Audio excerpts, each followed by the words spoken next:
Not too long ago, I made a video titled Dear Black Man, where I asked black men across the globe who benefits from the black man's poor self-image of himself. Let's just say that none could get around to answering the question, but they had plenty of questions for me. My favorite question has been, not all black men have their opinions shaped by the media. We have lived experiences. So what do you have to say to us? I responded to this gentleman, but YouTube has since removed my comment. So I figured I'd read it to you. The world knows that white men are slain at a rate far greater than black men, and that black men slaughter black men at a rate that is quite alarming. And though this does not excuse the crimes of cops who use excessive force, it certainly explains why tribes across the planet don't value our lives. To those black men who have lived experiences of racism, I'm not here to deny you of your reality. I'm here to tell you that every time the rates of your mistreatment are misrepresented, it only hurts you.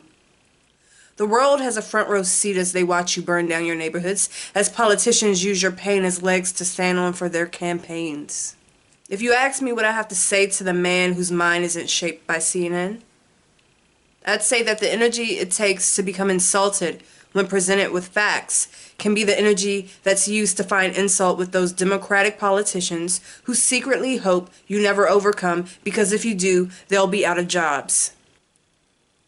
If there was any question about my thoughts on what's happening in the world today, what's going on with these riots,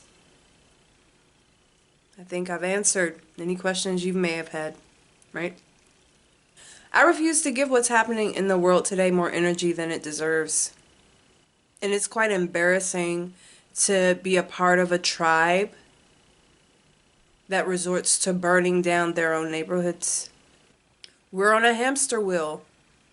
Maybe we're cursed. Maybe we'll be in year 30, 20, 40, 20 going through the same thing.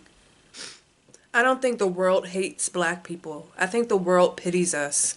It wasn't that long ago that I was watching a detective series. It's in quarantine, everything's streaming. And I'm looking at a story that involves a young woman who goes missing and then her body's turned up. She's a journalist and she's reporting in this location that's really tropical and quite beautiful. And I'm watching this episode with someone, and I make the innocent statement, damn, I want her job. That would be so much fun to travel. And this person's response was, you can never have that job. You're black. I have so many questions, but I don't allow myself to say anything. Black people literally scream from the mountaintops that white privilege exists in this country. And there are so many white people who stand up and agree. There's no point in being frustrated with this young lady. My community tells her every day that people who look like me can't be a journalist on the news. Now she's woke, a blue-haired Biden supporter, who can look at a person who looks like me and say with confidence, too bad you won't get the job. You're black. And because I know that my people have perpetuated a certain narrative that she has every right to feel the way she feels, I'm speechless.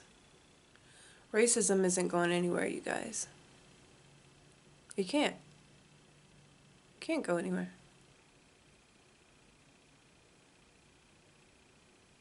It seems like everything my community does is counterintuitive.